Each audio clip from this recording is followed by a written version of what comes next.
So yeah, my name's Loretta. You would have received a lot of emails from me. I'm the training coordinator working alongside Ken at Safe System Solutions. So we've brought together this SSA or Safe System Assessments training, which is runs over sort of 2 and a bit weeks, 5 modules overall. So welcome to Module 1. And I'm here to help out Ken on the side, but feel free to use the Q&A, so the questions and answers function, which is there, or the chat as well. So if you do have any sort of queries in regards to, the login of the LMS or anything of the emails that I've sent you, feel free to send me an email or a chat, and I'll do my best to assist.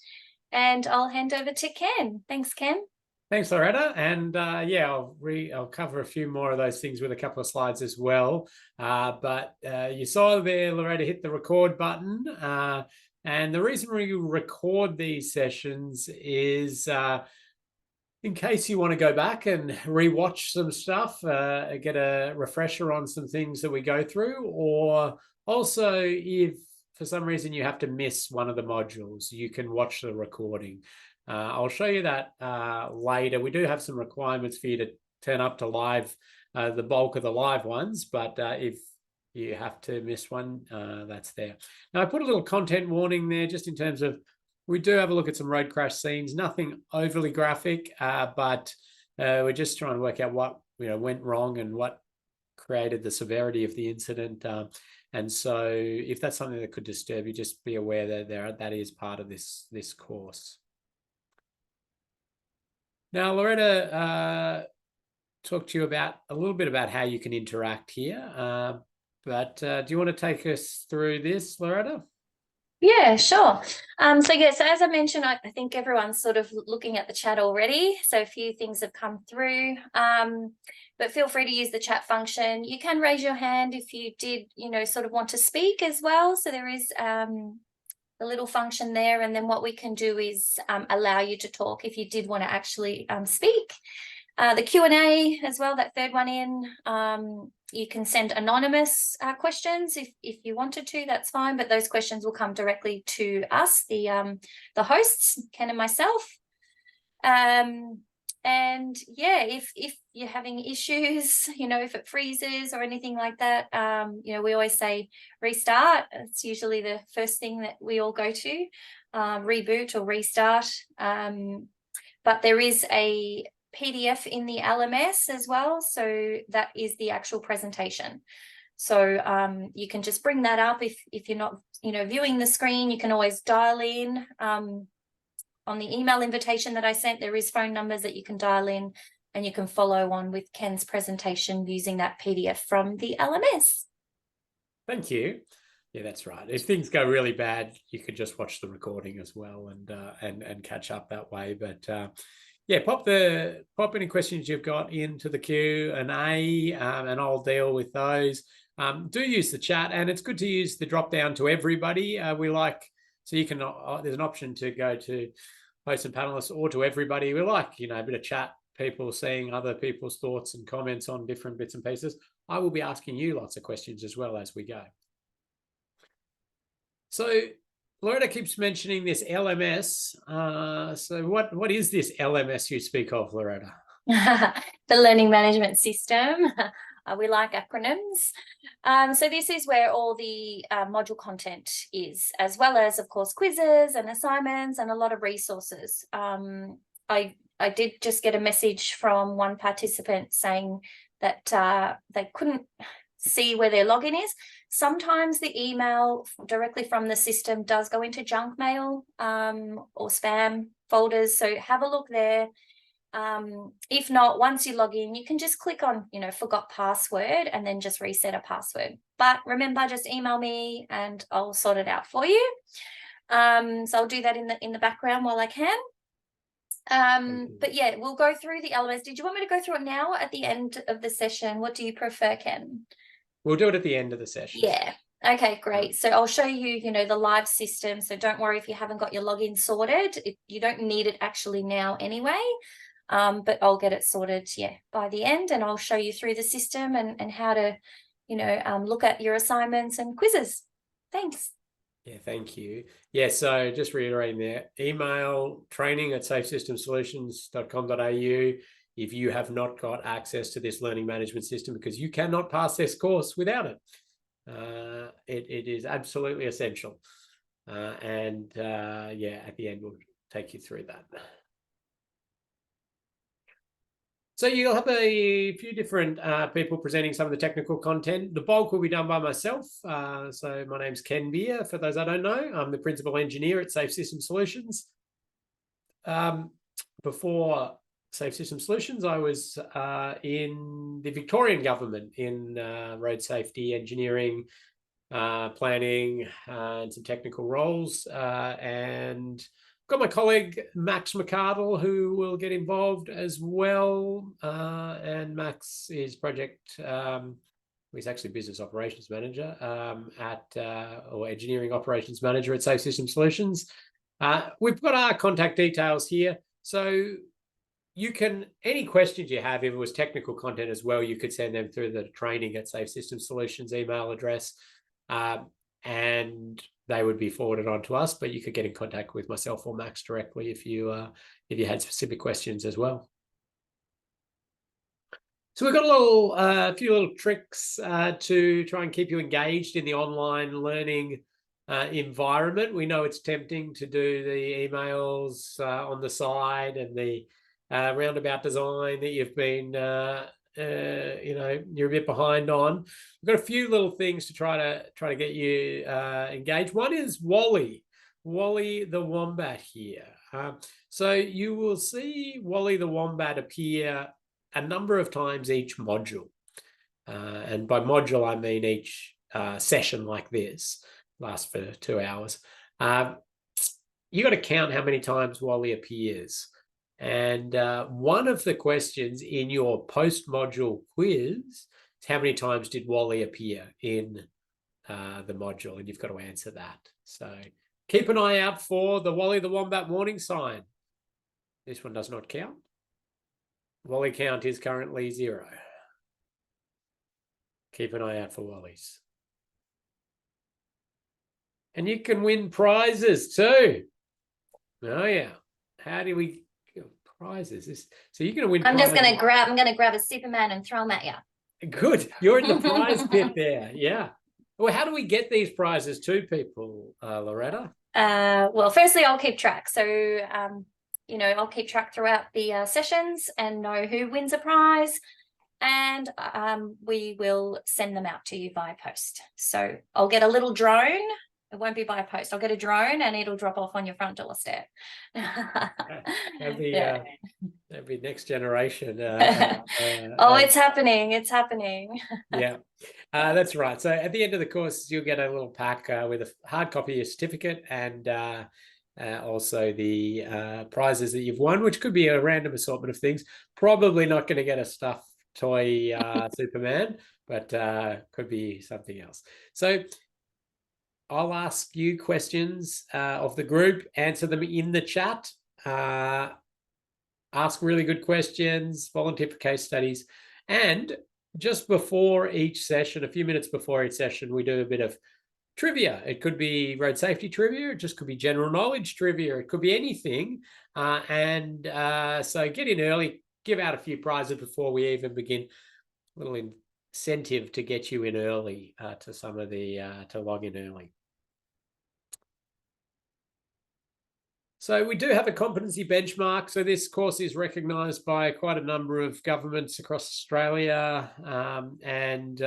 We've agreed to some competency requirements to make sure people have a certain level of competency after they finish this course. So the requirements are that you attend 4 of the 5 live webinars. We'd love you at 5 out of 5, but you view any that you can't attend. Now, again, if you just absolutely can't make 2 of them for some unforeseen circumstance or the like, just get in contact with Loretta or the training team. Just let them know, and they'll have a chat to you about that. We do have a number of set tasks which you need to complete, and you need to get 80% or more on all the marked assignments and quizzes. So you're going to have, I think you've got 4 quizzes and you've got 1 fairly quick assignment and 1 actual sort of safe system assessment that you're going to have to do. So you've got 3 attempts at everything. So if you put in a quiz and you don't do so well, you've got 2 more attempts at it. And same with assignment. You'll get feedback. So we have very experienced safe system assessors that will mark your assignments. They will provide feedback comments to you. If you need to have another go at it to get up to that, you can. You can also organize one-on-one coaching. So if you're really struggling with something or can't get your head around it, just ask for the one-on-one coaching. So again, you can just email to the training@safesystemsolutions.com.au email address, and they will organize a one-on-one coaching session for you.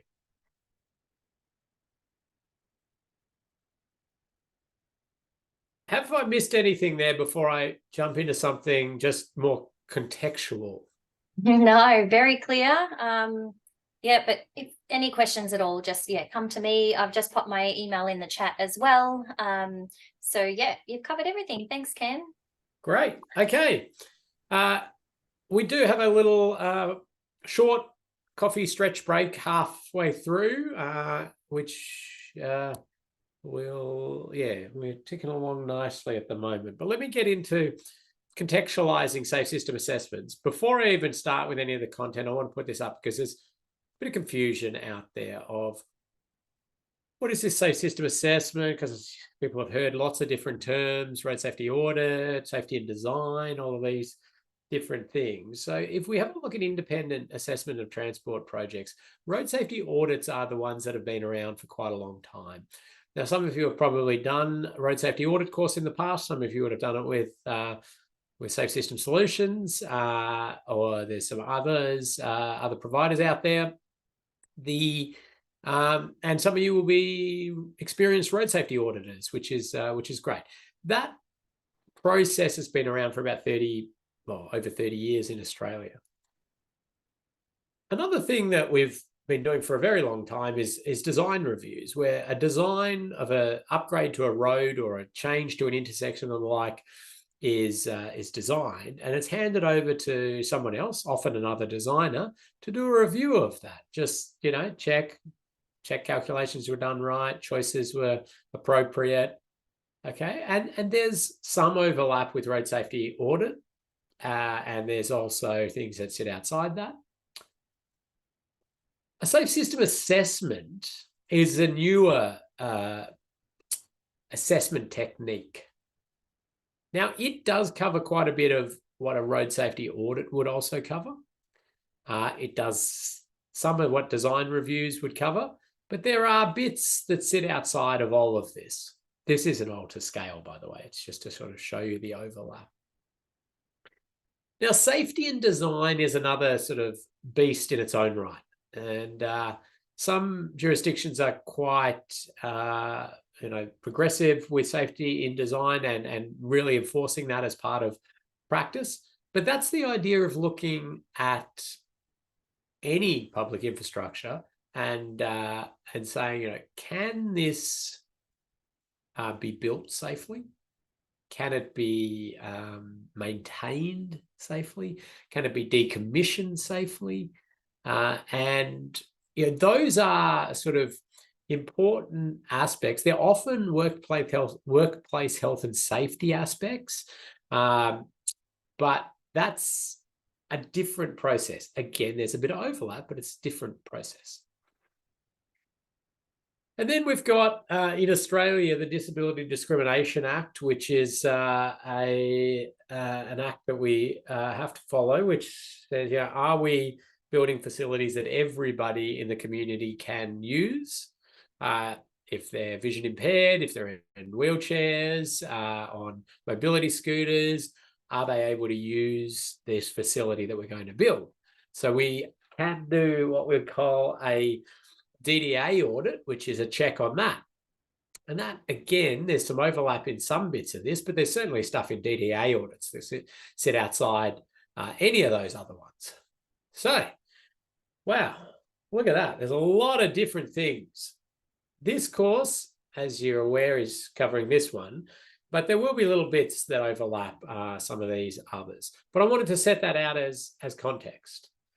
Are there too many assessments and things to go through with these projects? I'll leave that for you to make that decision. I think there's a lot of red tape in transport projects, but I think, you know, in isolation, they all make sense. Could we start to combine these into single assessments? Possibly. But this is where we sit at the moment. Okay, time to get into some content. And the first thing I want to do is establish consistent understanding of the SAFE system approach. Now, some of you probably feel you have good knowledge of that. Some of you probably it's a newer thing for you. I might give you a slightly different take on it for some people, but I'm going to run through this from some very basics, and we will rapidly get more complicated as we go. So we're going to start with those sort of elements and principles of the SAFE system. We're going to then jump into kinetic energy thresholds for crash types. Wow, okay. Kinetic energy thresholds. That's an interesting concept for a road-related training course, but we are going to analyze, what goes on in crashes. We're going to look at the difference between traditional approaches to road safety and the SAFE system approach, and we're going to go into some best practice behavioural change, vehicle safety interventions, and we're going to talk about speed and speed management. There's a Wally. Wally count now is 1. No more help from me on Wallies for the rest of the course. Just thought I'd help you out. I got a thumbs up there. Thank you. We have a raised hand, which so remind you, raised hand means that you want to actually talk. That's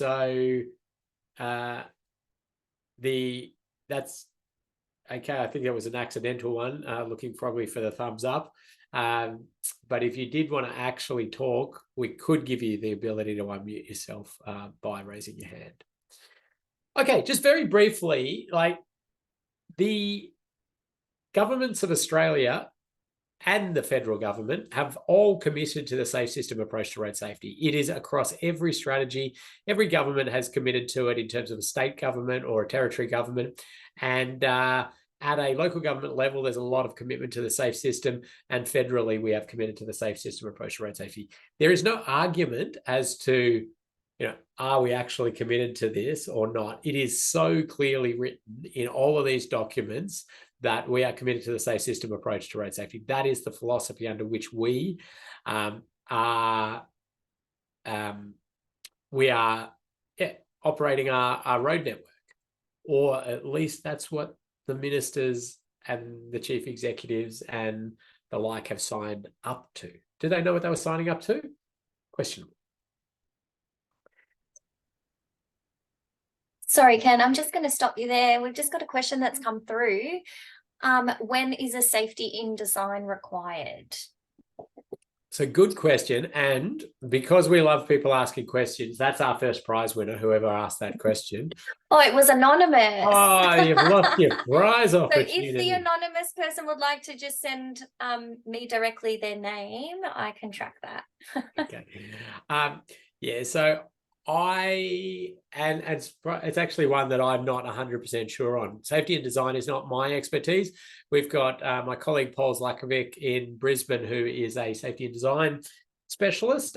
So I will ask him and I will get back to you. Loretta, if you can take a note on that and just see if Paul can give us any specifics. I know certainly on your big projects, safety and design workshops are generally required. I just don't know where in, I know you wouldn't do a safety and design for like a signage change, like one sign change, but where at that point, I don't know. But I do know when SAFE system assessments are required. because I've collected together what the different jurisdictions in Australia have mandated around safe system assessments. And I'm sure you've seen a little bit of this because you've, coming along with this course to get more understanding about that, probably is to assist some of these governments in doing safe system assessments. But they have been committed to by all states and territories in one form or another, except for Western Australia. So let's just draw a line there and push that over there somewhere. New Zealand's doing a lot of safe system assessing, and you can see some different requirements there. I won't go through each state, each jurisdiction. I'll just leave that there in your notes, which you can get from the learning management system. But the safe system's been around for a while now, and this was one of the original diagrams of this idea, the philosophy of the safe system. In fact, while we're giving out prizes, I'll give a prize for the person who can tell me when the Australian government, the federal government, committed to the safe system approach to road safety, and it was this diagram. What year? Now, I should say you're never marked in the live course. So you can write whatever you want in the right, now you can guess, put a year in. It doesn't matter if you get it right or wrong. I mean, all you can do is win prizes. We're not marking you on any of this. It's only after the live session when you do your quiz and your assignments that you marked. So have a guess. What year? Pop in some years. What year do you think the federal government committed to this idea of the safe system? Here we go. We've got some guesses coming in. Elaine has incredibly, our first guess is the correct year straight off, 2004. That's incredible. Well done.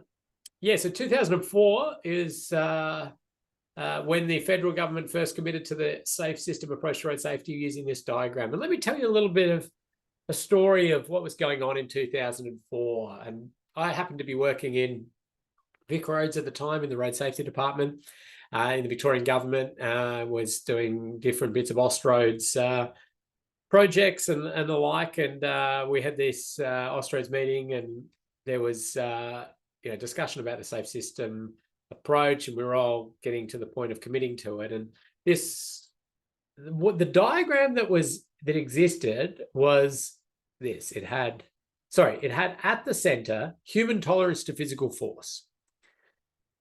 Then around that, it had vehicles, so safer vehicles, roads and roadsides, and speeds, right? Then a circle, and that was it. That was the safe system. But before anybody was willing to sign off on that, they started to, the group in the room sort of started to almost divide. No, we didn't actually go to different sides of the room, but there was debate. So some people were saying, well, hang on, haven't we forgotten a critical element to this system? And that's the people. I mean, we have to have safe people in order to have a safe system. And then another sort of group within that was saying, no, that's ridiculous. We don't need, you have to create a system that caters for humans and all of their weird and crazy things that they're going to do.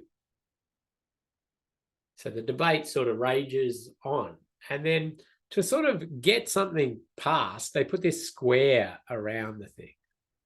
And they put this, okay, well, alert and compliant road users. So that then went through. There was a couple, little additions added, you can see. But anyway, that didn't last a long time. And it was predominantly because of that.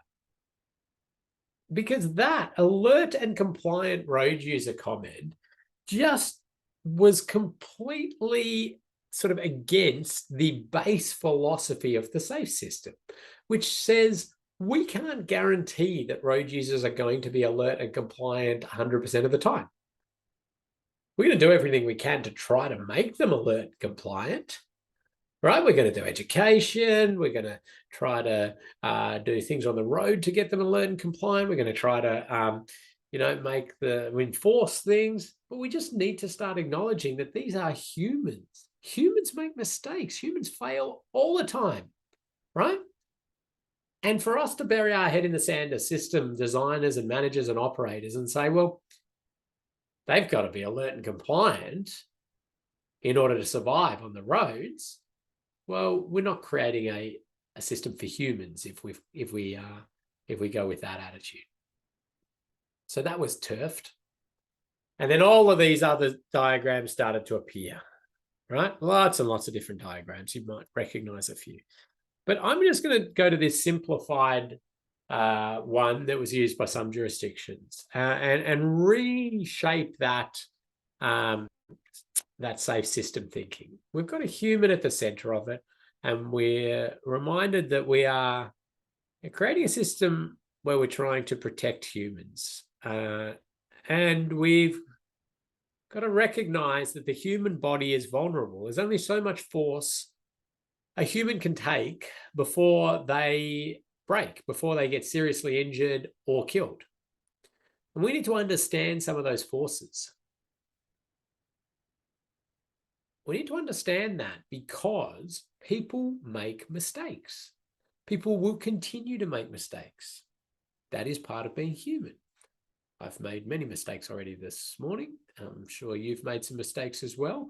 Luckily, none of them have resulted in death or serious injury.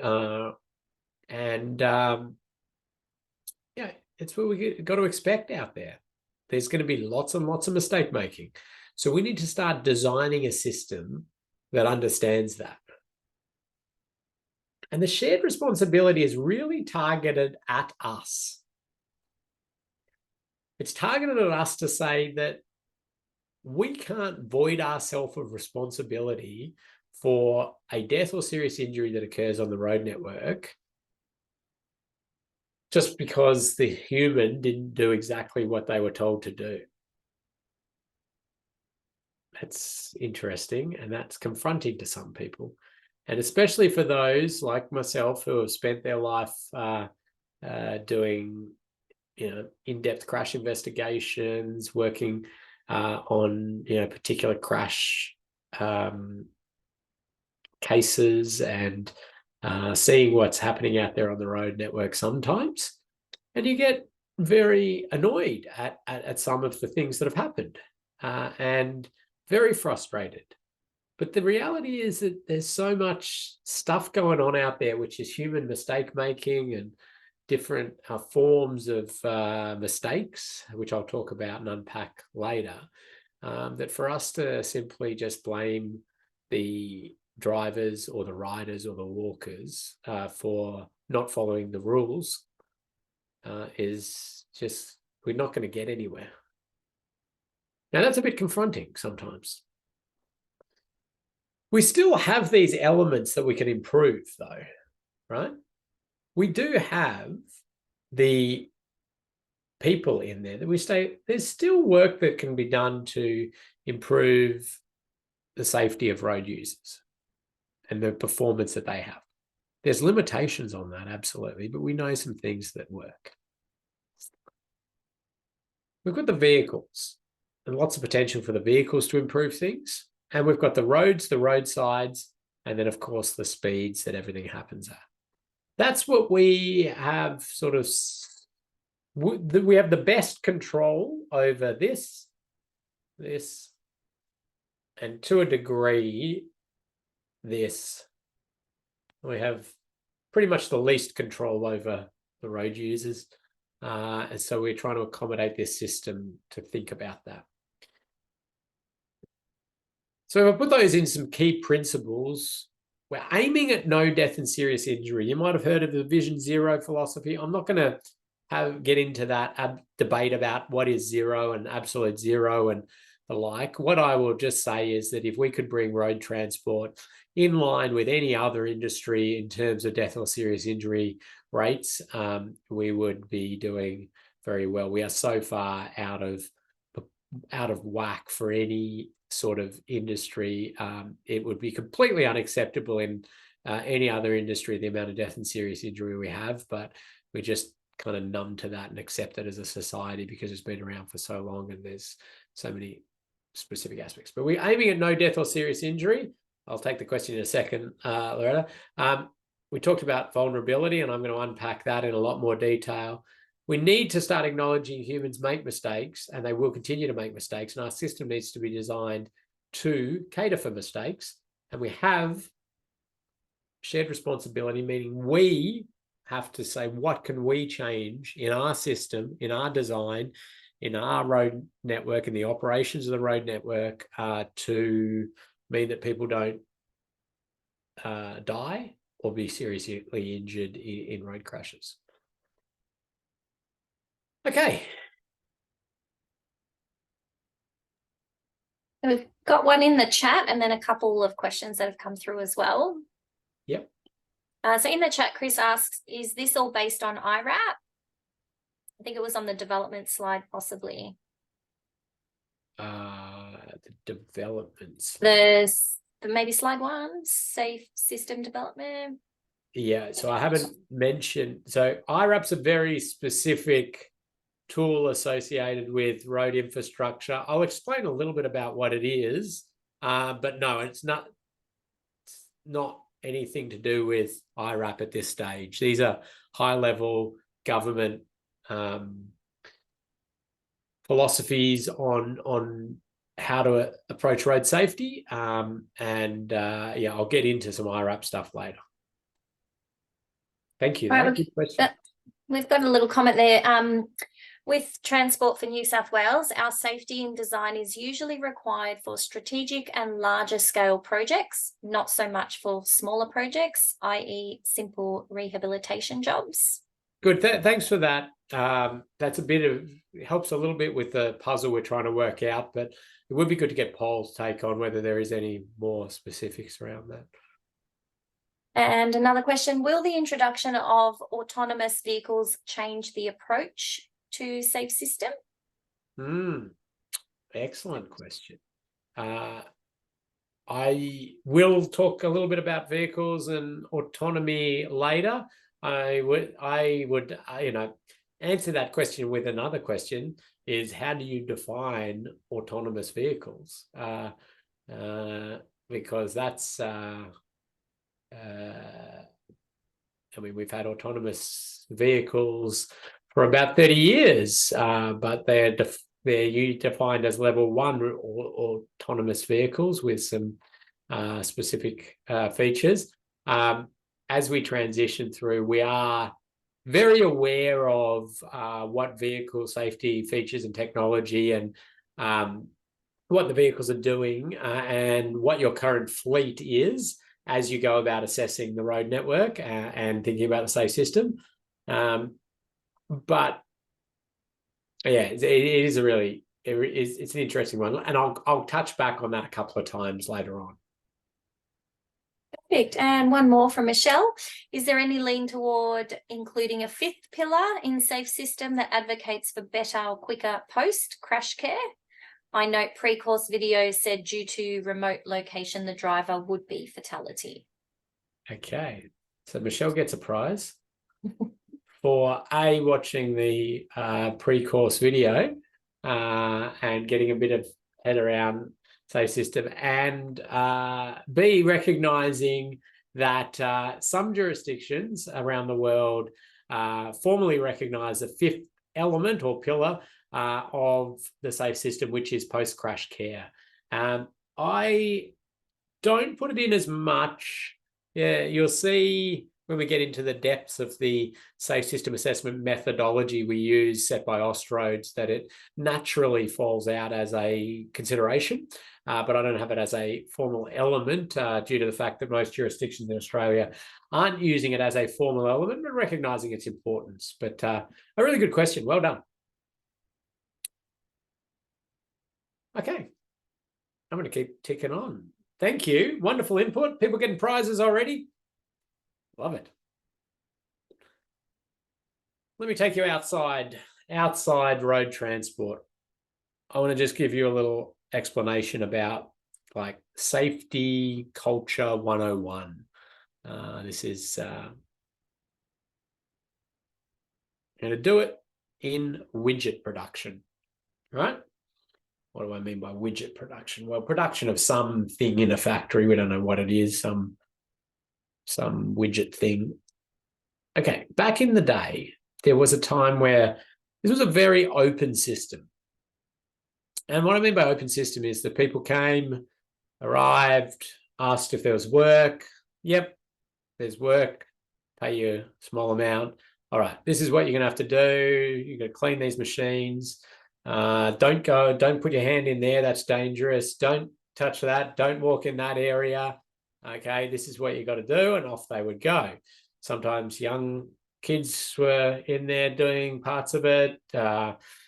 And sometimes, they'd have a few beers at lunchtime and they'd come back in and they'd continue on their work. And we saw quite a fair bit of death and serious injury in these factories. But it was acknowledged that there was dangerous parts of it. But they were told, well, that is dangerous and you don't put your hand in there. Don't walk in that area. All right. They were trained to a degree and they were told what to do and what not to do. And they were told it was dangerous and they should protect themselves. It's up to them to make sure they're safe.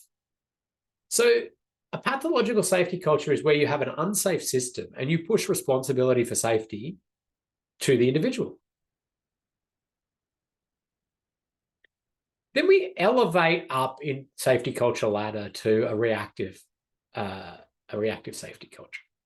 So that's as we identify machines in the factory that are ripping arms off or crushing people and the like, and we say, well, is there something we can do about this machine? Can we put a guard on it? Can we change the way it operates? Can we put it up high out of people's reach? What can we do here? Then you get into calculating, and this is usually where the economists get involved, and they analyze this factory and all the other factories owned by this company and say, well, if we actually proactively, not proactively, we put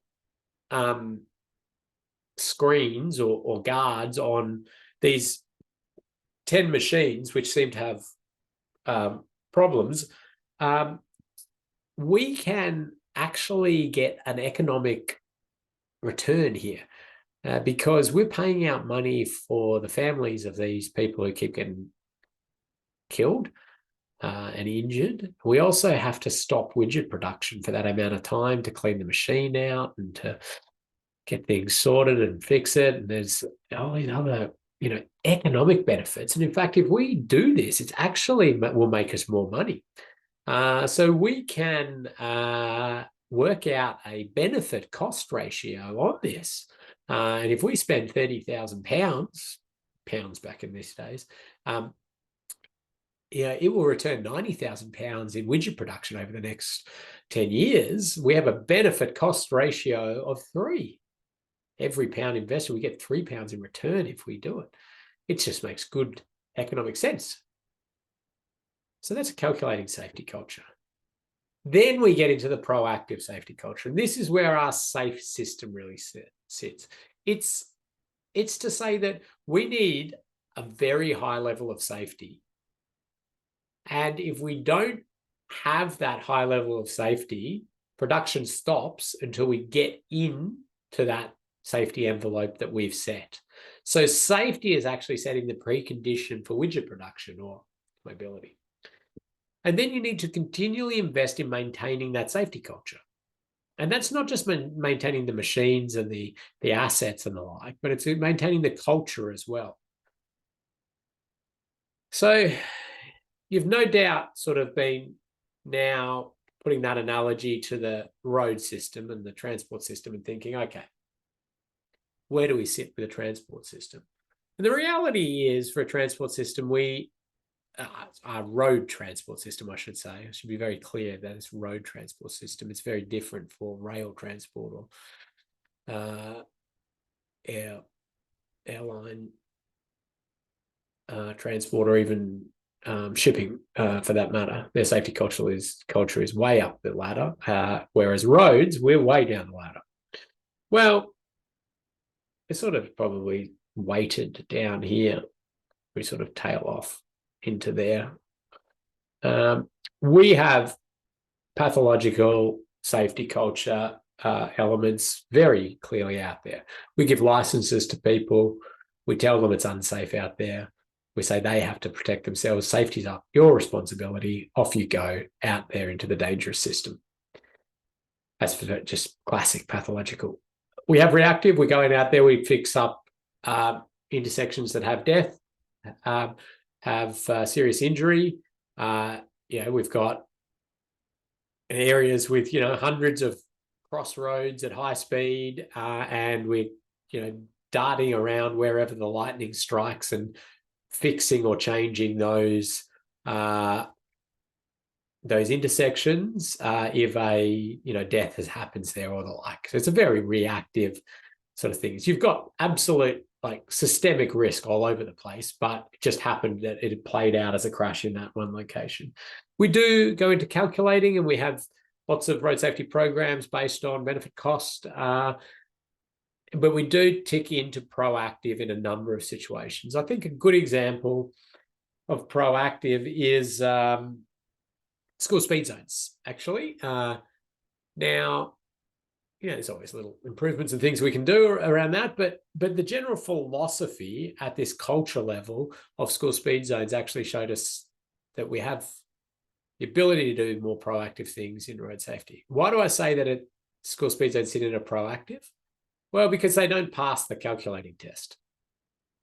And we weren't just waiting and only putting school speed zones where there were kids killed or seriously injured. And we weren't pushing all responsibility of safety to the kids and just saying, hey, it's dangerous out there, you behave. So the reason it's not calculating, under our current economic assessment models for transport, school speed zones are disasters. The basics of that is that you work out, okay, if we take a road from 60 and we bring it down to 40, well, that's going to slow every vehicle down by this tiny little couple of seconds through the length of that. And you do that for all of the school speed zones that are out there, and you do that for all of the times they're activated, and you add up all of those little extra bits of time for each car, and you get this big quantum of time, and you multiply that by the economic productivity of an Australian, somewhere around $88 an hour or something like that, and you get this massive cost, so-called, to the economy as a result of that. Then you work out what the benefit is. Well, what's the benefit? The other cost associated with that is any physical infrastructure you've got to put in, signs and the like, which is small compared to what you end up with from that time economy one. Then you work out, okay, what's the benefit? Well, the benefit is that we save some kids' lives. But how many kids' lives do we save? And how much do we put as a dollar value on a kid? And, well, the Bureau of Regional Transport Economics will do that for you. And it's somewhere around 3 million or something like that. I think it's actually a bit more than that nowadays. But when you then divide the two and you say, well, actually, there's not enough kids being killed at these schools to warrant it from a calculation perspective. But that's so grotesque. We just would never do that, right? And that shows us that that's the proactive thing. We say, no, we demand a high level of safety. People are going to have to slow down a little bit through there in order for us to achieve that level of safety. So what we're aspiring to is more of that thinking for more of the network and more of the community. Now, I did just give one specific example. It happened to have speed zones in it, which is not to say that, the safe system is all about speed limit reductions. I'll talk to you a bit more about that shortly. There's lots and lots of things that we can do. Right, let's ask a little, see if we've got a little poll that might pop up. Now, the polls in Zoom occasionally don't appear on some people's screen due to some firewall things that may come up. Remember, you're not being marked on this, not in the live session. You'll get some similar type questions in your real quiz in the learning management system after, but this is just one to make sure you're still there and you're listening. The first question we've sort of gone through, the second question we haven't though. And it's for you to have a guess at. So I'll leave that there. For anybody who can't see it on the screen, I see some people are already voting, so it has come up. The first question is, which of the following is not a key principle of the SAFE system? Aim for no death or serious injury, aim for no mistakes on the road, people are vulnerable, people make mistakes, we have a shared responsibility. And the second one asks a question about Usain Bolt running his world record 100-meter sprint. When he crosses the finish line, what speed is he traveling in kilometers per hour? We'll just give it a minute on that. And we're not too far from a break, but we'll...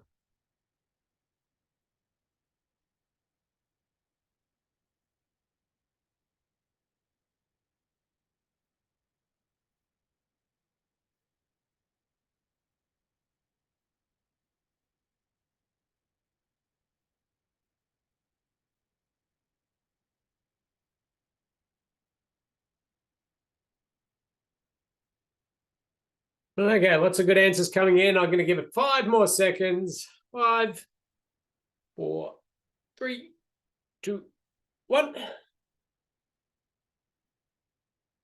Right, let's end the poll and we will share the results. Let's have a look.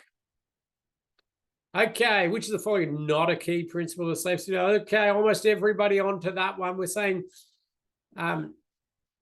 we're not aiming for no mistakes on the roads. I mean, God, we would love that. I mean, that's some utopian world which will never actually exist because humans are still, involved in this so heavily and humans make mistakes. So we're not aiming at that. What we're trying to do is minimize and manage mistakes. Think about that. Think about minimizing and managing mistakes. And the next question, Usain Bolt. Okay, people are going around that 34 kilometer per hour mark.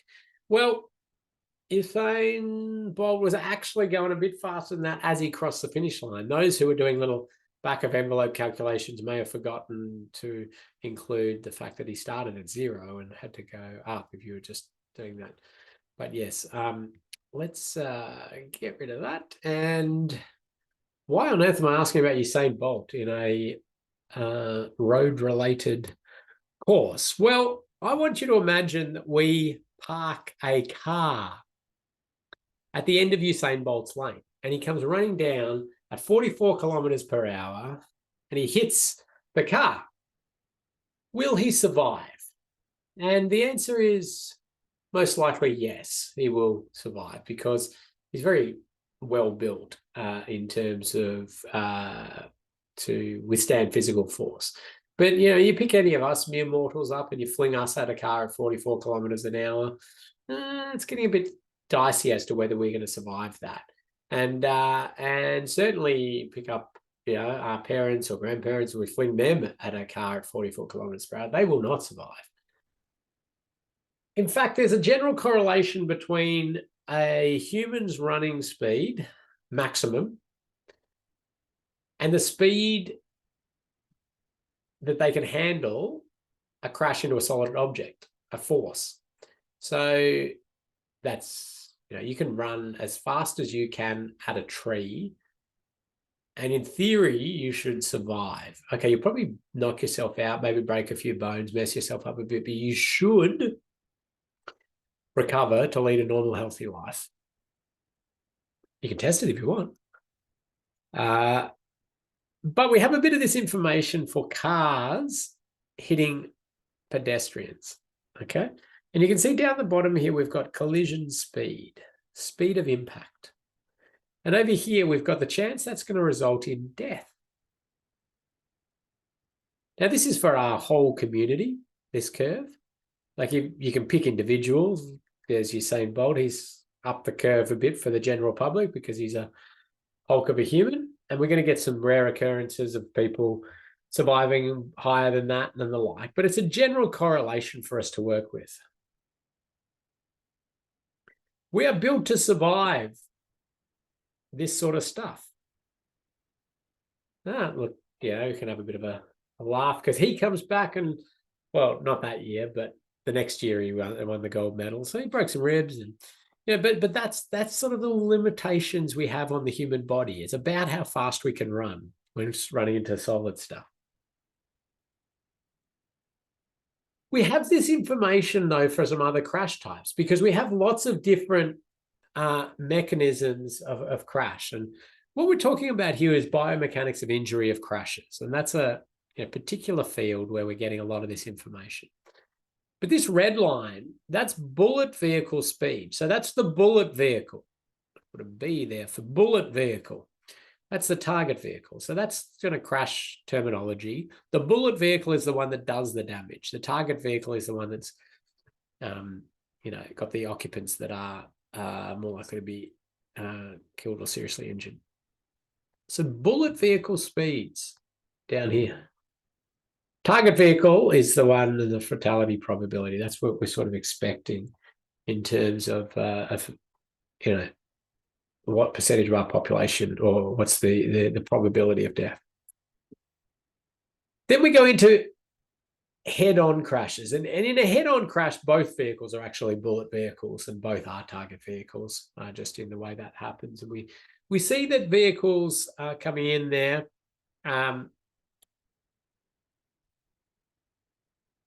at around 70 kilometers per hour for each vehicle.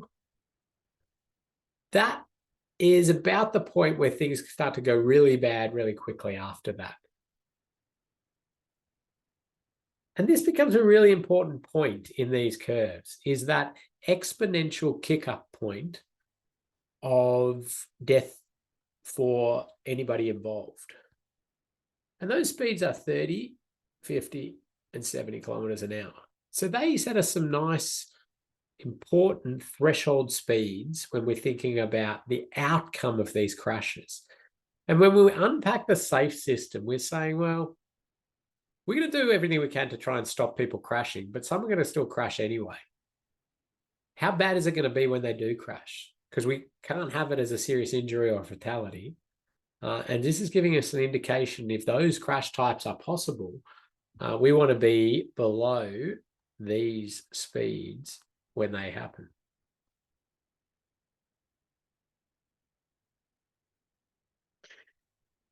So if anybody talks to you about SAFE system speeds, they're probably talking about these particular speeds. We have this information for a number of more crash types, and it's a very sort of general correlation. You can see this sort of graded, colorful thing to give you some general idea. I mean, these are going to be very bad, fatal, end stuff, serious injury, and minor stuff, and then you're fine. So of course, it's a very graded thing, and you need to use professional judgment, but we have some science to help us along the way. So in a SAFE system assessment, you're going to be scoring some things, right? And you're going to be scoring some outcomes. And you can see there some scores already. I'm jumping to way down the track, but I thought I'd put that out there now. Going to give you a break very shortly. I'm just going to get to a point, though, where we can I've got a little exercise for you to do when you have a break as well. But there's a diagram that's what it's a traditional way of looking at road crashes, and it's a bane of my existence, this diagram. It's not because it's wrong. It's actually based on incredible research and science. This one happens to be from Kimbler, 2003. Crash causation studies. And what they do is they analyze crashes in excruciating detail, massive crash causation diagrams, covering whole walls and huge amount of effort. And what they discover every time they do it, and they've been doing these since the 60s, is that the driver or the road user, so this one happened to be drivers, this study, is somewhere around the 90 to 95% of crash causation. Road plays a role in some of it. Vehicle plays a small, in some of them is a small causation factor. But I don't disagree with any of it. The reason I say this is the bane of my existence, this diagram, is because of the way people then use this and what the decisions they make as a result of this. And they feel that, well, we know what the biggest cause of crashes is. Put all of our effort, money, and resources to changing the driver. The problem is that that's the hardest thing to change. It is the least sustainable thing to change, and you get the least benefit. You get the least benefit because it's so hard to change. And I say it's not sustainable because we keep producing new drivers.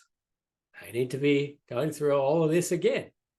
Whereas if you can alter your infrastructure, you're in a far better position, or your vehicle, or your surrounding system. So the way we look at it under a safe system is to say, well, actually, these are system failures. Okay, yes, the driver error, but nothing kicked in our system to cater for that. There was no backup. There was no management of energy. And we see driver excess and driver inexperience. I took this from Austroads. Now, there's a good argument to just say, no, that fully should be inside here because they're just system failures in their own right. There's a lot of continuing debate about, some of these absolute extreme, intentional violation of things that sit outside of what can possibly be altered within a system. I still say they're up for debate. In fact, that's an interesting study that was done by the Centre for Automotive Safety Research at the University of Adelaide, analysing errors in transport. I mean, generally, slips, lapses, mistakes, unintentional violations are seen as generally normal people going about their business and failing in one way or another to be able to navigate the task and it resulting in a crash.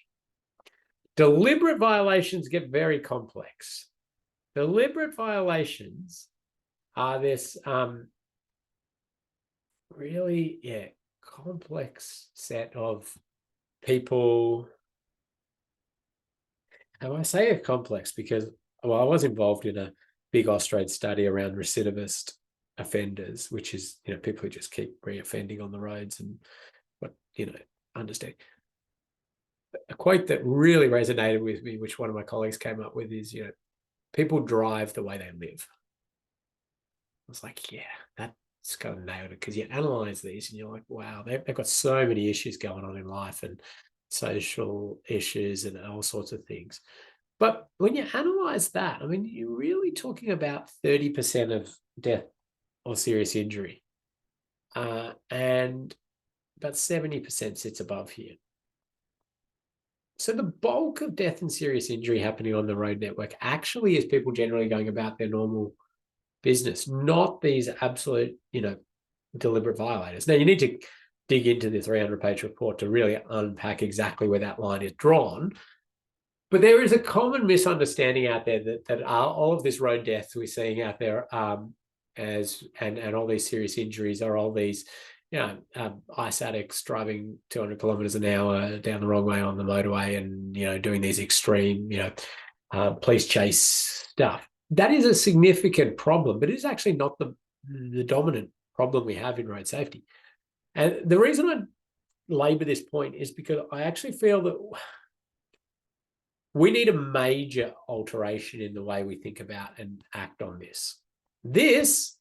We can have great stuff we can do and we know about, and we can really influence fairly quickly. I mean, there's dollars associated with it. I'll be more concentrating on this one. I will be helping people think a little bit about this, but it's a bit harder. So before I give you a little not test, but thing to do, I'll see if there's any questions. There are a few questions. So we've got going back to the school zones. How do they come up with 40 kilometers per hour speed zone if the chance or a fatality hits 10% at 30 kilometers per hour? Yeah. Well, it is a good question. So it's not as proactive as we would like it to be. Yes. And New Zealand has gone to a 30 kilometre per hour school speed zone. South Australia has always had a 25 kilometre per hour school speed zone. But 40 was, well, a natural step off the original sort of 60 to 50 to 40. It wasn't based on a lot of science, a lot of evidence apart from the fact that they knew it would lessen death and serious injury, which it has. So yes, I agree in the fundamentals that it should be lower, and there's lots of stuff we can do around that. I was sort of presenting it more as a philosophy perspective, but if you want to, I see that was another anonymous one. If you want to tell Loretta who you are, you can collect a prize there as well. Thank you. Next question. RSA has rear end collisions. Does SSA have the same? I'm not sure exactly what's meant by RSA has rear end collisions. SSA have the same, because both road safety audits and safe system assessments consider all crash types. So yeah, maybe if you want to clarify that a little bit more, I'm happy to talk further to it. I noticed that all the graphs had the same shape. What is the graph based off? So the graph's based off European research, based off crashes and the information they got out of vehicles at the speed of crashes and the severity outcomes. They are a little bit like, there's lots of work going on around the world in recreating these and in Australia, and the curves aren't all exactly the same like that. They are fairly generalized, those curves that I showed you. Yep. All right, we've got a couple in the chat. So please recap why 10% probability is selected to determine FSI speeds rather than other speeds. Oh, sorry, rather than other percentages. Yep, no, fair call. So it's predominantly because that's the point where we see exponential kick up. So you could absolutely argue that it should be further down, but we do see this sort of this as I say, exponential kick up at these points. There is tailing off of death and serious injury, but it just happened that that exponential real kick up is around that 10%. That's the dominant reason. Anything else? Yeah. So how do we compare between design standard and safety standard? Well, the beauty of a safe system assessment and a road safety audit is it's not about standards. It's about what we believe is going to contribute to death and serious injury on the road network. I don't care if you met standards or not. In fact, I'll write that into my safe system assessments or road safety audits, even if people have met standards that I'm aware of, and I still think there's going to be death or serious injury. That's what we write. We say, this is an issue. It might meet standards, but it's still an issue. Okay, thank you. And we've got one more. I noticed that all the graphs had the same shape. What is the... Oh, no, did we answer that one? Sorry. That's all right. We did that one already. We did that one. Sorry, my apologies. That's it. I'm getting confused because we've got lots of questions going, which is great. So thank you. That's it. It is wonderful. I'm very happy with that. And I'm going to give everybody a stretch break now, but I'm just going to tell you what we want you to do after you come back to your seat. This is a little mix and match. Again, you're not being marked on it, just some consolidation of thinking. We had a traditional approach to road safety, and we've got this safe system approach we're moving towards. And we wanted you to just connect them up. Now, Loretta's going to put up a little poll. So you'd take, one could go to A or B, and you just work through those. Don't, some of them could go to multiple spots. Don't get overstressed about it. Just have a think, try and consolidate some of your thinking, and we'll come back to it in 5 minutes time. So have a stretch and then have a guess at a few of those, and we'll see you back here in 5 minutes.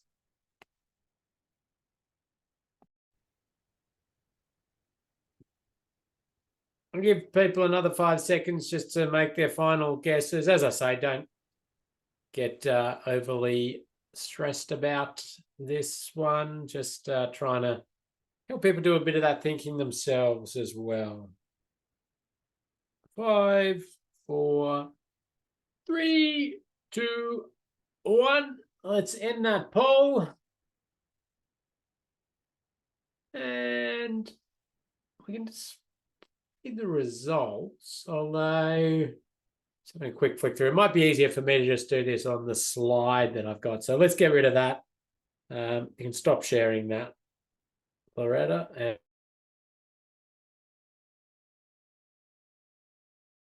And I will, we have had a culture of victim blaming. People won't like, saying that they've been doing that.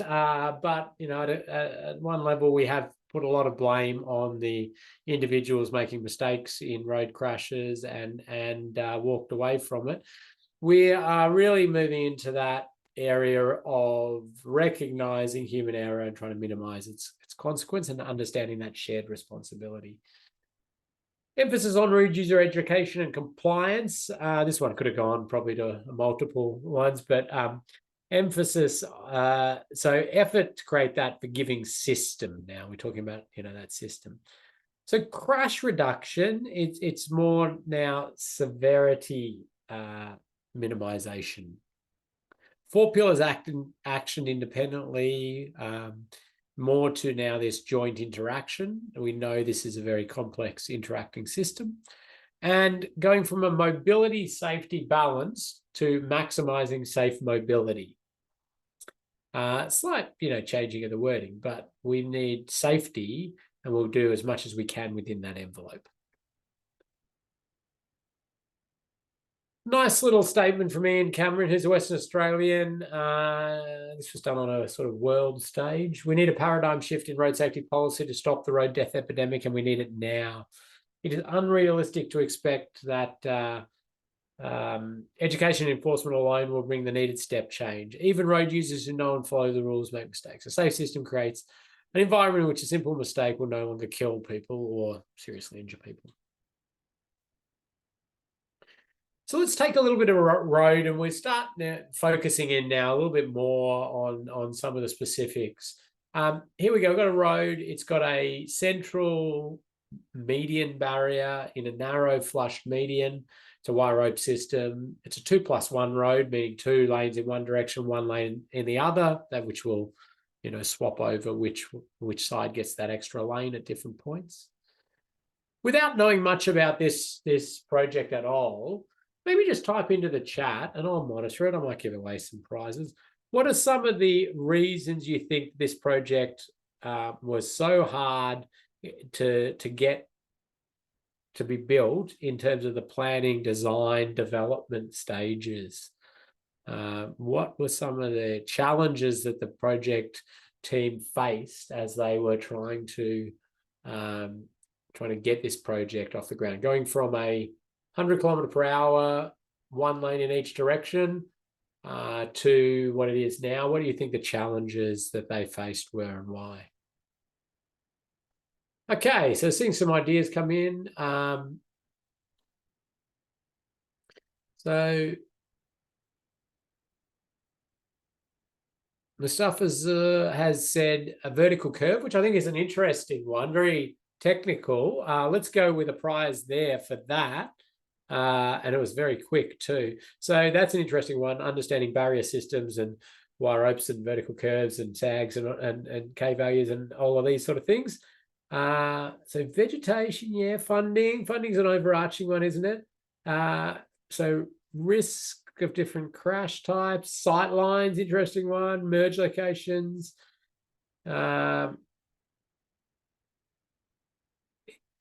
Eddie has said finding a detour during construction. I think that's a good one, but also during maintenance was another challenge. So prize there.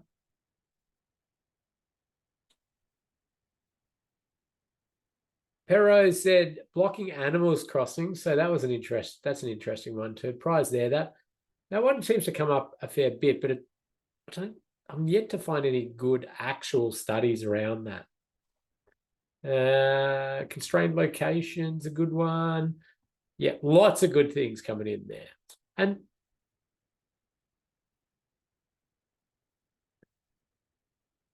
so let me talk a little bit about some of these challenges. I mean, we saw all of the things that were being presented are good ones. We saw different challenges from the actual design perspective, community perception of this.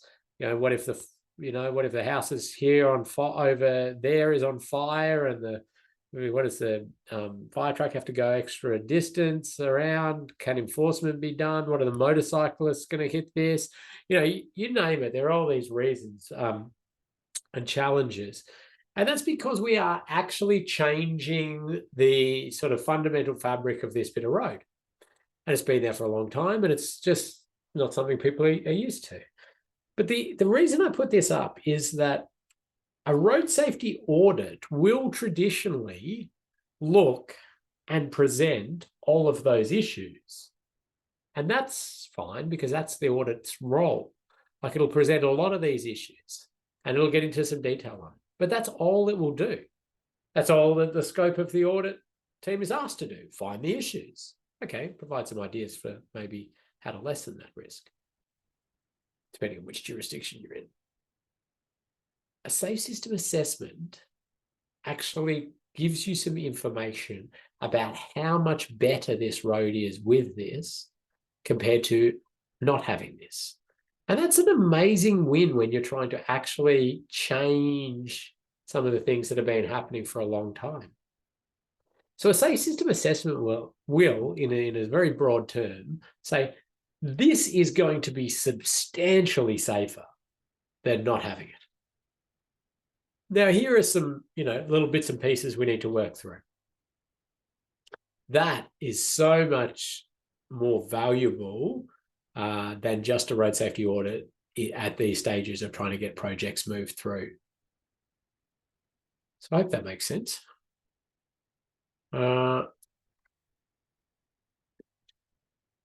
This one got hit, of course it did. I mean, it was put out there to stop vehicles getting into the other lane, and it did that. And amazingly, the people involved in this one happened to call up the road authority office, and they actually just wanted to thank them for putting it in, felt that it saved their lives. So they created a little video on that one. That's in the learning management system. You can watch that about this specific hit. And I think it's a great celebration of safe system infrastructure, because like the guy who left his lane, he fell asleep. He admits he fell asleep. He said he's been out jet skiing all day and he was quite tired, but he just wanted to get home.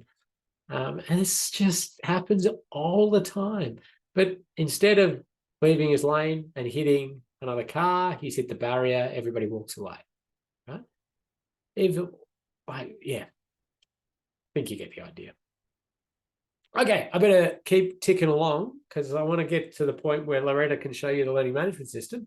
So we can do, and we continue to do stuff with road users. It's not like the safe system ignores education, enforcement, compliance, and these sort of things. We try to work on that, but it's more of a recognition of the limitations of what we can do, and that we're not going to get ourselves to where we want to be or need to be by just trying to make humans different and better. You probably could do it with genetic engineering, but it'd be pretty hardcore stuff and probably not something society's wanting to do. Actually, no, you probably couldn't do it with genetic engineering even that, but yes. Okay. We can educate, encourage, enforce, or let people enter the system, graduated licensing system style thinking. So we know some of this works. We know some of the limitations. We know some of the common pitfalls out there. So let me just give you a few ideas. This is part of a safe system assessment, but it's a small part of it in the sense that we ask some generic questions. Next module, we're going to get into the real depths of looking at infrastructure specifically and analyzing, okay, what is good, what's not, how do we address that? In terms of course, young kids take on messages really well, easy to educate, and we can use them to get better safety outcomes from them, but also from their parents. You can use them as little Trojan horses with messages to their parents. Young drivers are high risk. We know that giving them the full hours behind the wheel, lots of hours behind the wheel, helps reduce their risk. We know that surprising to some people, but sending them to advanced driver training course makes them more likely to be killed or seriously injured on the roads. So that's a no-no. That's one of the most well-known things in road safety, most researched around the world. That just basically gives them a higher level of confidence, and they go out and they take more risks because they think they can handle it, and they can't. They can handle a few little bits and pieces more, but nowhere near what the increased risk taking presents. Getting young drivers into safer vehicles is a really wonderful initiative. Generally, we have this problem in road safety, which is the difference between collective risk and individual risk. And so what I mean by that, and this cool little ad by the Transport Accident Commission in Victoria has tried to address it. And let me explain it. The driver there texting, if the message was simply to that driver to say, hey, if you text and drive, you're more likely to be killed or seriously injured on the road, he would go, nah, not me. I only do it when it's safe. I've been doing it for years, and it's not. I don't think that's right. However, if you say, if you text and drive, your kids will text and drive, then the people take an interest. But why does that driver not believe it, that if they text and drive, they're more likely to be killed or seriously injured? The reason for that is their chance at an individual level, his chance of being killed or seriously injured by texting and driving is minuscule, right? It is tiny. If he stops texting, his chance is still minuscule. There is no ability to see the difference in this extremely low risk individual behavior. But we manage the road network for a collective. So we have to add up all of these risks. And that comes to a significant risk for society, for the community, right? That's collective risk. Okay. But what we end up doing is we often in road safety talk to the community as the collective, and they all hear it as an individual. And we see this like vividly with speed zoning. Like you take a road from 100 kilometers an hour and make it to 80. And then you tell the community, oh, we're doing this for your safety. Oh, yeah, no, you're doing it for revenue raising. That's, blah, blah, blah, all of that sort of stuff. Well, at an individual level, the difference between 180 at a risk level is, very small risk down to very small risk. But at the collective, it's a significant issue we're dealing with. Anyway, so looking for ways to talk to the community about safety, road safety, that are not direct, don't get lost in that translation between collective and individual is a good way to do it. School education works really well. We can get, better things happening there, but it's, it's a continuing effort. It has to go throughout their curriculum, and you have to keep doing it. There's always new kids coming in. Education combined with other partner activities is good. So police and the like, supporting community education, a lot of motivated community members wanting to do stuff. Our role is to make sure they're doing things that are evidence-based. Sending people to advanced driver training is a classic on that, where they're actually spending their hard-earned money and time and resources to make people less safe. but we can guide them on that. Taking kids to trauma wards and morgues and things like that to try and scare them into being safe doesn't work either. That's pretty well established and has other spin-off negative impacts to the young people.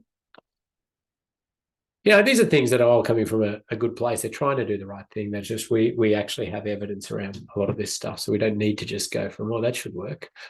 We can actually help people. Graduated licensing systems or schemes are really quite effective in terms of you restrict people heavily as they start and lessen the restrictions as they graduate through, essentially. Targeting especially motivated groups, parents being the most motivated group. So, targeting messages around safety features in vehicles for young drivers at the parents is a very good way to get some more of that into the vehicles. I'll talk more about that one later. Okay, what doesn't work? I think I've covered most of these. I haven't covered fear tactics. So just trying to scare people. Well, that's kind of in the morgue one. Trying to scare people into driving safely, it seems to have some impact on the safest people in our society anyway. Those that we are less safe or more risk-taking it doesn't seem to resonate with them from a behavioural change perspective. Skill-based driver training we talked about. One-off events, not getting a behaviour change. Driver simulators, aren't seeing anything that's actually improving things at this stage. Go-karting, car racing, clubs, again, not actually going to translate to safety on the roads. Information-only approaches. So just telling people how many people have been killed on a road doesn't change behaviour as such. Some of these are, things that can be used for other purposes, like, fear tactics and information-only approaches can be used to help aid legislative changes. So if you're going to put in new laws, it's not bad to scare the public a little bit and inform, and then they know why, and they can be motivated to support or at least not push back on some of this. But if you just want actual behaviour change, you don't get a huge amount there. Here's an interesting one, and it also goes to answering dispelling the myth that if everybody was like as skilled a driver as Michael Schumacher or, some Formula One driver, that there would be no death or serious injury on the roads. Well, that's absolutely not true. This is learner phase. And this is deaths and serious injuries seen. And it's actual raw numbers across, I can't remember the time period, but it also works by vehicle kilometres travelled as well. As soon as they go into their Ps, they're driving alone without the supervising passenger, skyrockets in terms of the numbers of death and the death rates, comes down, and then it flattens out. And it sort of continues around there. So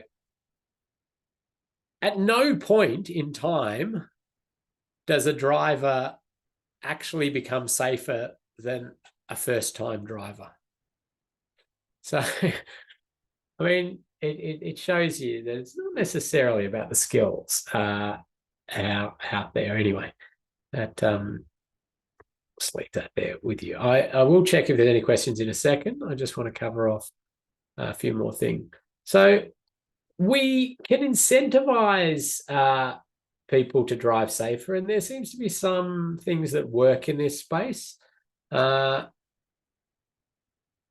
We jump a lot to enforcement in road safety, which, there's reason behind that.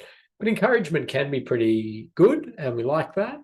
So trying to get people to drive safety by paying them to drive safely can be a good one. So getting free licenses if they have no demerit points throughout different periods is good. Trying to encourage through, advertising, marketing, and encouraging these behaviors can work well. Very hard to evaluate some of this stuff, but recall is a decent evaluator, and comedy can be effective. I think we've popped a few sort of attempts at comedy in road safety advertising. The New Zealanders do it better than anybody really in this space, and they're quite effective in recall and message recall. But we're trying to start talking to the community a little bit about this idea of the safe system, and take these safe system principles and integrate them into messaging.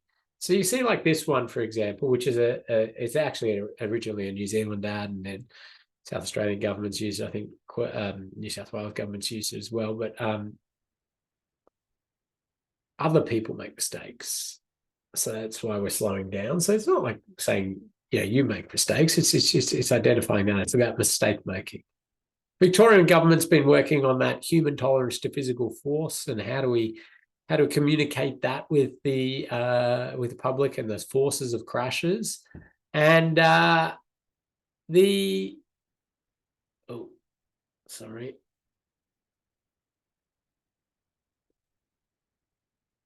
use of Graham. Graham's a life-size sculpture, scarily human looking, and is designed by some people from Monash University Accident Research Centre and the TAC to try and understand, well, what forces does the human body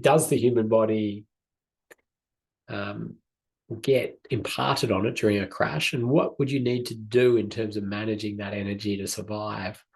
So interesting one. And that Graham's sort of something that's used with high school students to try to get them thinking about crash forces, and it naturally then flows into alterations to the road network to lessen forces.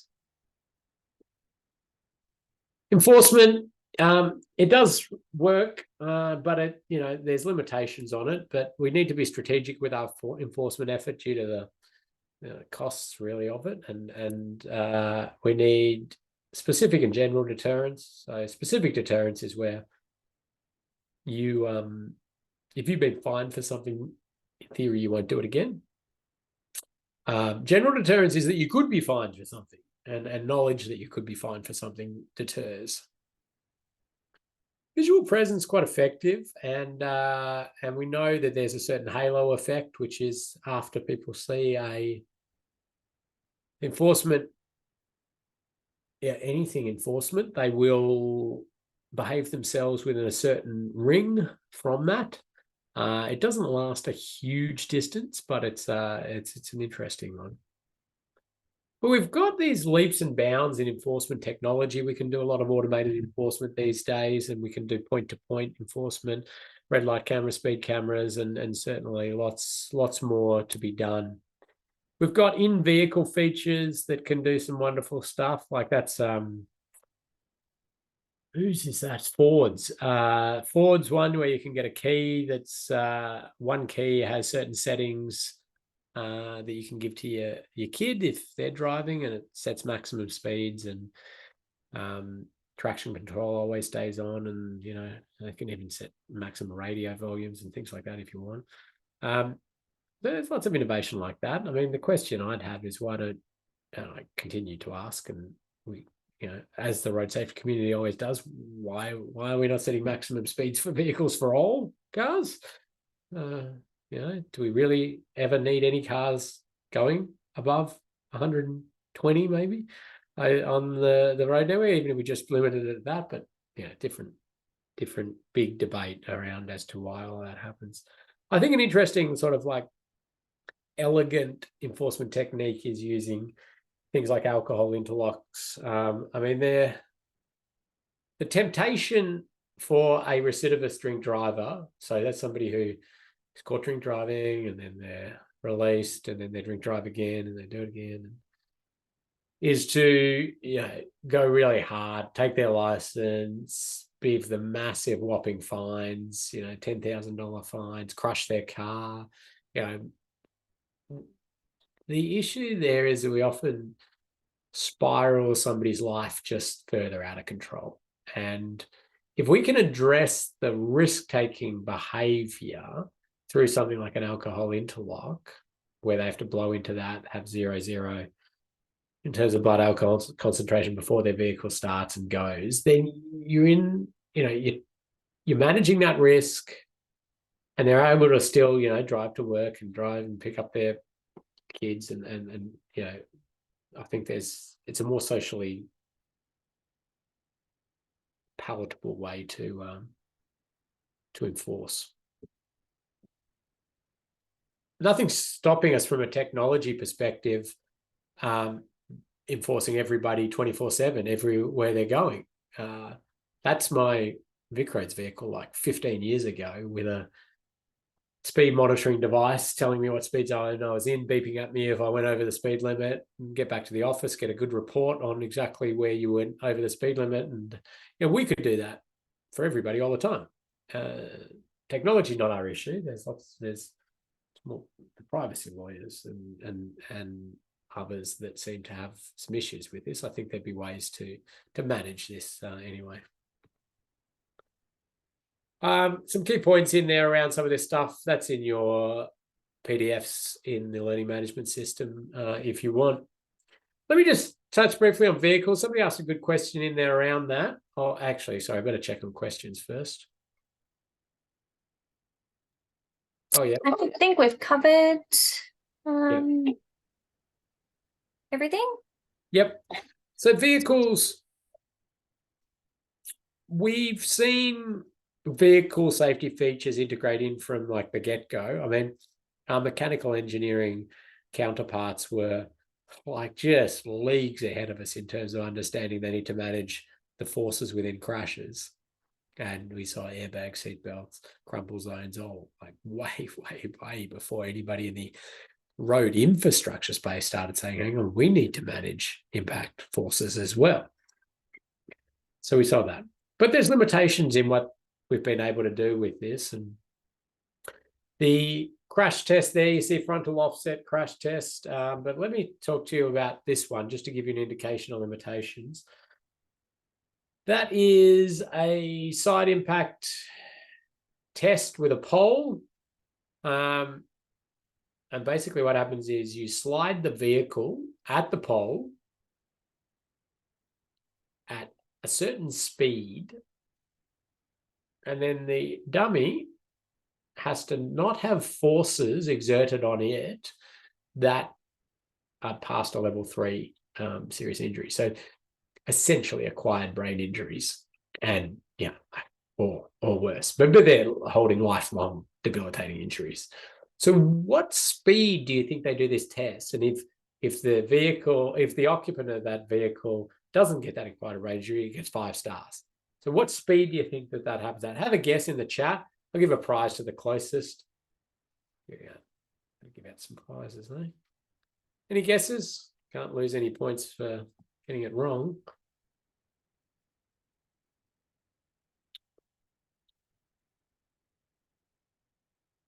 Okay, I saw a couple of 30s come in there. Yeah, so it used to be 29 kilometers an hour, and it recently went up to 32 kilometers an hour. So that just gives you an indication of the difference between the forces we'd be exposed to on the road network with vehicles side impacting trees and power poles, when we've got speed limits around 100 kilometers an hour and we've got vehicles leaving the road and sliding, and what the side of the vehicle is actually designed to withstand. So yeah, it shows you some of the limitations and challenges we've got.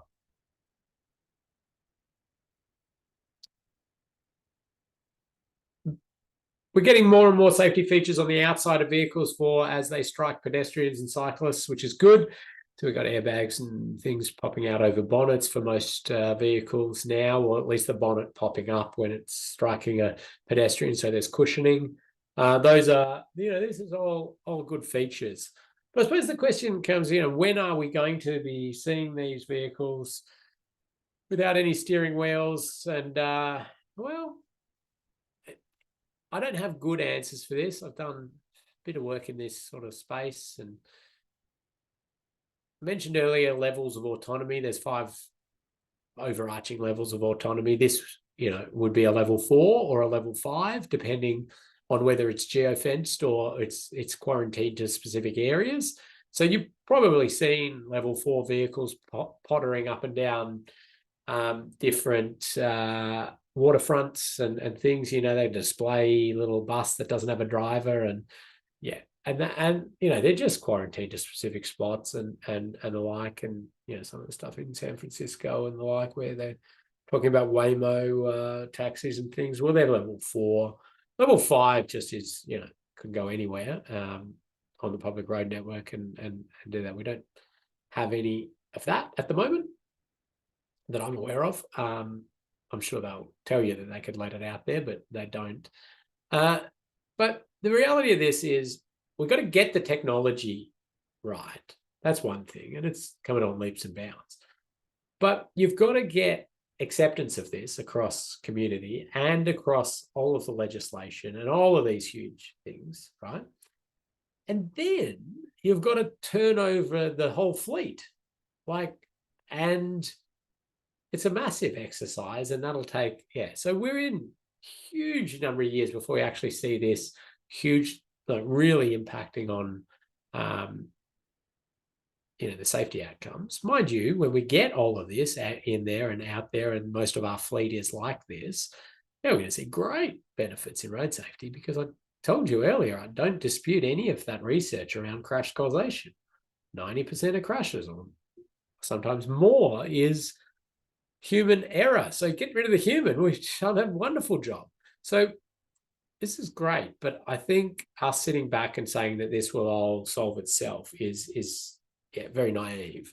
And a lot of jurisdictions and a lot of investment agencies analyze this in excruciating detail as to whether their investment is better to build safe infrastructure on the roads or to just start paying for these vehicles. And, and they do a combination of both, obviously, but we know those vehicles, though, are not going to be just fully autonomous. We know that they there goes the leg. Vehicles braking by themselves, even then there's a driver. So these level 3-ish style automated vehicles, which just, give drivers the impression they're driving. Let them drive, and then, when the car realizes something's about to go wrong, they'll take over. And that's, I think we see a lot of benefit out of that, because that hit on the little fake pedestrian thing there. Well, that vehicle started braking by itself and then hit at lower speed, lower severity. And speed is so important. So let me just cover some fundamentals of speed, reminding you of stuff probably. Speed is not linear to crash. So let me explain that. Let's go to 45 meters down the road. A vehicle traveling at 60 kilometers an hour, reaction time, braking distance, just would touch that. Go up 10 kilometers per hour in speed, 70 kilometers an hour. Hits at 46 kilometers an hour, not 10 kilometers an hour, not linear. And in fact, if you take that non-linear relationship and you basically combine it with those non-linear curves we saw around crash forces, you get to some of these curves we understand around speed. I'm not talking about speed limit. I'm talking about sort of travel speed, and the chance of a crash. And if we take fatal, it's a 4th power relationship between change in speed and change in percentage of fatal crashes. It's a 3rd power relationship for serious injuries. It's actually a 2nd power relationship for other crash types. So that's astounding. I mean, if you don't sort of know what I'm talking about with power curves, it's essentially saying that small changes in speed magnify through to big changes in high-level serious injuries and fatalities. But speed is so controversial, especially when it's speed limits. And we know the community has mixed feelings on the management of speed. Some interesting data here. This one's saying, asking the community, lowering the current speed limit would reduce crashes on the road. Well, half the community just doesn't believe that. Well, this community. That was Tasmanian community, actually. If we ask them, lowering the current speed limit will reduce the severity of injury when it occurs, they seem to agree that that is the case. But it's an interesting, challenging, complex one. I was updating the Austrade's Guide to Road Safety Part 3, which is speed and speed limits, not too long ago. Chucked in this diagram from Europe because I think it summarizes the importance of speed pretty well. Basically says, we know how much force the human body can handle. Then you just filter that through. Well, what do you got in terms of your vehicles, in terms of your roads and your roadsides, in terms of the users themselves? Get an understanding of that, and then filter it through an appropriate speed. And you've got a safe transport system. Easy as that.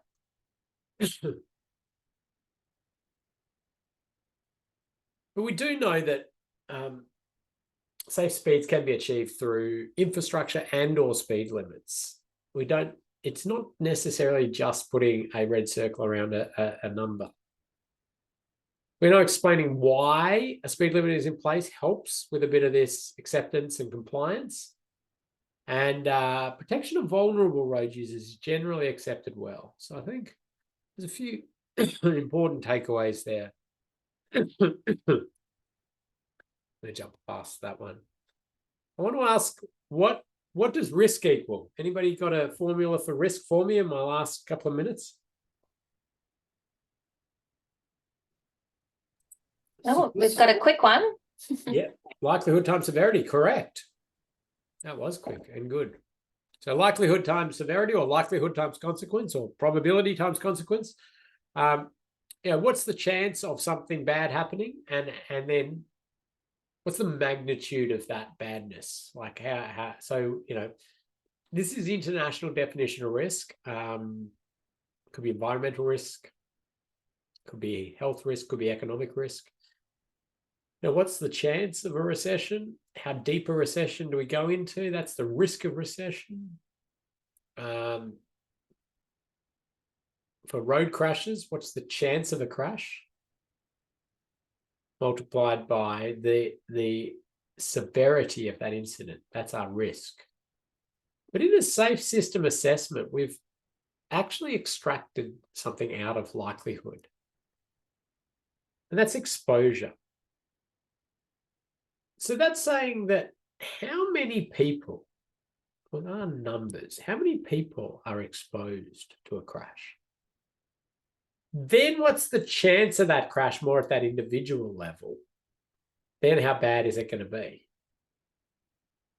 So this is the formula we're sort of going to take on. And next module, we're going to be spending a lot of time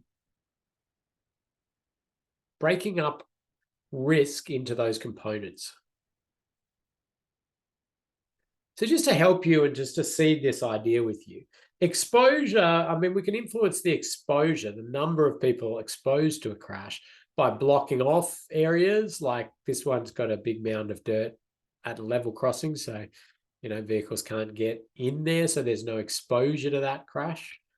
Or, that full separation of a vulnerable road user like cyclists away from vehicle traffic. They're not exposed to that vehicle to cyclist crash. Okay, there's exposure to other crashes there. There's, like cyclist to pedestrian or cyclists run off road themselves, but the vehicle to cyclist is not there. Likelihood, things we have out there on the road network that influence the likelihood of crashes. There's lots of stuff that's been around for a long time.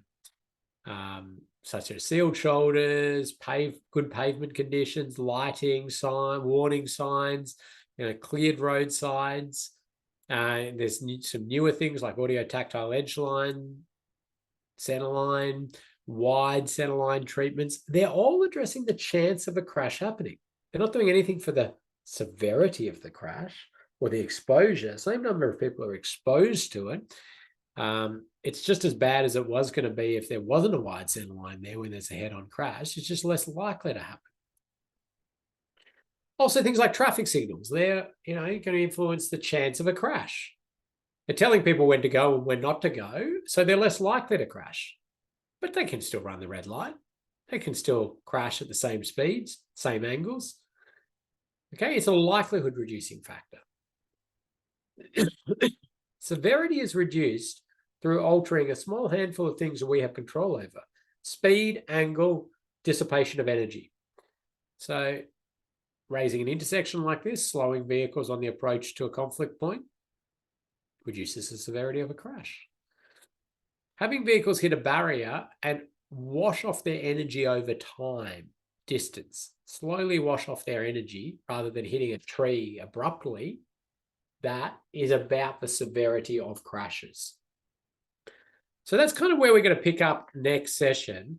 And I'm going to get you next session to be practicing lots of looking at things on the road network and saying, oh, well, is that going to influence the exposure to crashes, the likelihood of crashes, or the severity of crashes?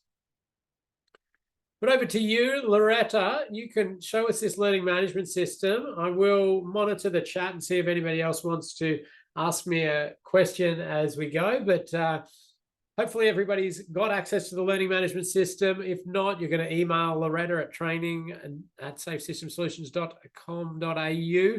Otherwise, there is the learning management system we can see. Thank you. Okay, so to log in, putting in your username and password. As I mentioned earlier, if you haven't received that email, check your junk mail, because I know a couple of people found the email in there. But if all else fails, just click on forgotten your username or password, and then follow the prompts there. So once you log in, you'll get to the dashboard. So the dashboard looks like this. And then you'll get a list of your courses, whether you've got one or you've done others with us or registered for others with Safe System Solutions. They'll be listed here. So finding obviously today's course, which is Safe System Assessment Live Online September Training, and then you view the course. Oh, got to log back in. Sorry, won't be a sec. All right, so this is where you get to the, I guess the, sort of first page, and it goes, I guess in a flow. So you start off with the welcome, obviously the links, any course information, and your introductions, which I know a few of you have done, so thank you. Pre-course contents, there was a video in there that you can watch if you haven't already. And of course, a list of resources. So once you click on resources and click on the link there to the documents, and it'll give you a list of different resources that Ken has or may still refer to throughout the modules. And so for today, module 1, so once you click on there, you can see the presentation, some videos, but this is a quiz that you do need to do for today. So if you click on there and then attempt the quiz, and you've got up to 3 attempts to complete that quiz. Each week you'll get, access to every module before the module begins. So you'll see them appear here down the list. At the end of module 5, so there are 5 modules that we do need to complete. There's 2, I guess there's quizzes throughout, but 2 major assignments in module 2, which we'll go through on Friday. And module 4, there is a site visit assessment, which you'll all be allocated a site in the system. So we'll go through that again, when the time comes. But after that, just don't forget to ensure you fill out the feedback in order to download your certificate. But yeah, so that's pretty much everything. So just remember to complete quiz here. After today's session, once the recording is is available to me, I'll upload it so you'll be able to see the recording, and that will go through each module as well. So if you do miss one, that's fine. Yeah, we've got the recording that will be uploaded by the end of that day. So, any questions? yeah, a couple of things. Somebody's asked when the quizzes need to be completed. Yeah. Your answer. Look, we encourage you, to do it straight after the modules, just so it's like, you know, fresh in your mind. But of course, if something comes up, we understand, as long as it gets done before, you know, the end of the course, basically. So, well, that's right. I mean, there's no due dates on the quizzes as such, but your certificate will not release, and you won't complete the course until they're done. The other thing I meant to point out there, I put a Mythbusters episode in there just for fun, but it's them crashing cars into each other and measuring forces, which is a yeah, there you go, there they are. Yeah, so you can have a watch of that if you're interested in some crash force stuff. So thank you for showing that. And the videos are in there in that folder of, I think there's that video I talked about the Central, yeah, that's the video of the Melbourne Highway one and some others. So thank you. That's great. Bit of stuff in there. So get in contact if you have any questions. You've probably got 3 minutes now. You probably be able to knock off that quiz in that time if you want. But thank you, Loretta, and log in a little bit early, 3 minutes or so, 2 or 3 minutes early before next session, because we'll do some trivia and give away some prizes. Perfect. Sounds good. Thank you, everyone, for attending, and yeah, we'll see and hear from you soon. Thank you. Bye. Bye.